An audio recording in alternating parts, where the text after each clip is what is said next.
નમસ્કાર, સત્યાર્થ મંથનમાં હું જાસ્મીન આપનું સ્વાગત કરું છું.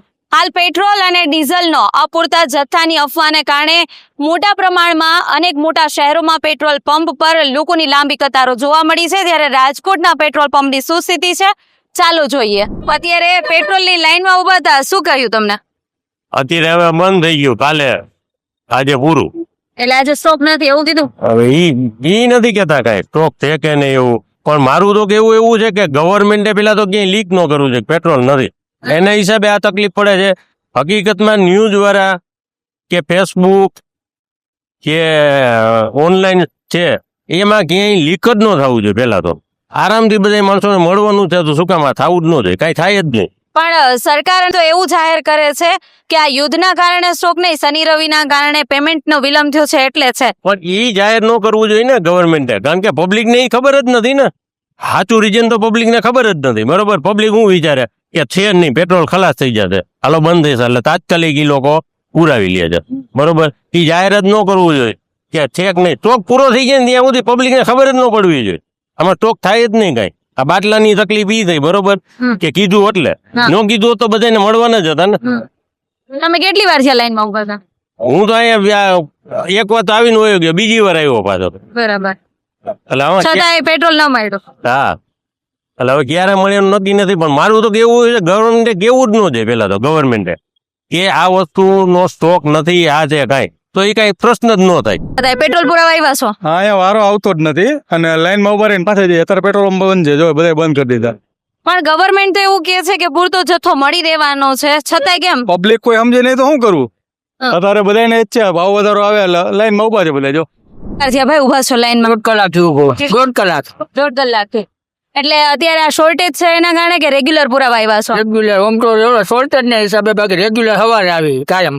પણ ગવર્મેન્ટ તો કે છે કે પુરવઠો પૂરો છે, તો શું કામ આવડી લાઈન કરે? ગાડી જોઈને બધા ઉભા રહી ગયા છે. કાલ વાળી ન મળે તો પણ ગવર્મેન્ટ કહે છે કે છે પૂરતો છે, તો શું કામ આવડી? પેટ્રોલ ને બધું બંધ થઈ ગયું એના હિસાબે બધા લાઈન માં તો પુરાવી લે. કાકા પેટ્રોલ પુરાવા આવ્યા? હા, લાઈન અત્યારે જોવા મળી, પેટ્રોલ નો જથ્થો એમ કે છે કે બંધ છે. આ લાઈન પેટ્રોલ પંપે લાઈન હતી પણ પેટ્રોલ પંપમાં કે પેટ્રોલ નથી એમ કરીને બધાને બહાર કાઢ્યા છે. અને મારે ટ્રાયસિકલ છે, હું ફિઝિકલી હેન્ડીકેપ છું. મેં વિનંતી કરી પણ હવે એટલું મને મારા શરીર એટલું પેટ્રોલ 100 રૂપિયાનું આપે ને તો મારું કાંઈ કામ મેં નહીં કરું તો મારું કામ થાય. મારી ઉંમર 70 વર્ષ છે. પણ ગવર્મેન્ટ આમ તો કે છે કે પૂરતો જથ્થો છે પેટ્રોલ ડીઝલ નો બધો, છતાં આવી રીતે લાઈન કરવી? ગવર્મેન્ટ એમ કે છે કે માલની ક્યાંય અછત જ નથી ને બધું એ લોકોએ બહારથી તૈયાર કરી રાખ્યું છે ને પબ્લિકને કોઈને તકલીફ નહીં પડે. પણ અહીંયા તો ચારેય બાજુ ગેસના બાટલાની વાત કરો કે ઓઇલ પેટ્રોલની વાત કરો, લાઈનમાં નથી મળતું. પહેલી વાત તો એ લાઈન રાખે તો આપણે કલાક ઉભા રહી, પણ પેટ્રોલ જ નથી એમ કઈ દરવાજા બંધ કરી દે તો પબ્લિકોએ કરવું શું? પેટ્રોલ છે તો ના પડે, બોલો. હા, કેટલું બધું માલ ભરી બીજાને ભરી દઈએ, અમને પેટ્રોલ જોતા જ નથી બેન, દેતા નથી. હા, તો આ ગાડી માલ છે મને ઈ નથી ખબર પડતી. હા. કેટલી વાર થયા ઉભા હતા લાઈનમાં? હું કયું નો ઉભો તો પાછો વયો ગયો, પાછો આવ્યો. લગભગ કલાક 1.5 કલાક ઉભો હતો બેન. હજી પેટ્રોલ નથી આવ્યું, આમાં થોડુંક છે હવે અડધા લીટર. પણ આમ જોઈએ તો ગવર્મેન્ટ એવું કહે છે કે પેટ્રોલ નો ડીઝલ નો પૂરતો જથ્થો છે, આ એક અફવા છે. ખોટી વાત છે બેન. તો અહીંયા માલ નો દે અમને, હવે તો અમારે જવાનું રે. એટલે આ યુદ્ધની સ્થિતિના કારણે ને શનિ રવિ નું જે પેમેન્ટ વિલંબ છે એના કારણે છે, તેના કારણે તમે શું માનો છો? અમે હે ને બેન એક જ માની છીએ, આ બધું છે ને મોટા મોટા રાજકારણીયાના જ આ બધા ભાઈ શેકે છે બધા રોટલા. બાકી હવે અમારું શું થાય? બીજું તો ભાઈ મારી તો ઉંમર બેન, મને દવાઓ ચાલુ છે બધી, ડાયાબિટીસ, બીપી, બધી ઘણી બધી રોગ છે મને. હવે આના વગર હાલે નહીં. જોઈ હવે થોડો કરે સાચું. કાકા અત્યારે પેટ્રોલ પંપે શોર્ટેજ છે, લાઈનો લાગી હતી ને હવે પેટ્રોલ પંપ બંધ કરી દીધું છે. તમે કેટલી વાર થી ઉભા હતા? હું અહીંયા 10 મિનિટથી ઉભો છું. મારે તો 2 દીથી રિઝર્વમાં હતું, મને ખબર નહોતી કે પેટ્રોલ બંધ થવાનું છે. અહીંયા આવ્યો તો મને એવું હતું કે લાઈનું હશે, પણ આ જો રિક્ષાવાળાની લાઈનું ધંધો કરે એટલે પેટ્રોલ સ્કૂટર વાળાને નથી દેતા અને કોઈ લાગવગ વાળા હોય તો એને અંદર જવા દઈએ. આપણે એવી કાંઈ લાગવગ છે નહીં, ઘર ભેગા થઈ જશું. ન મળે તો બીજું શું કરી? આપણે એવું નથી કે નથી મળતું એટલે આપણે ઝટ હોય તોય પુરાવી લઈ, એવું નથી.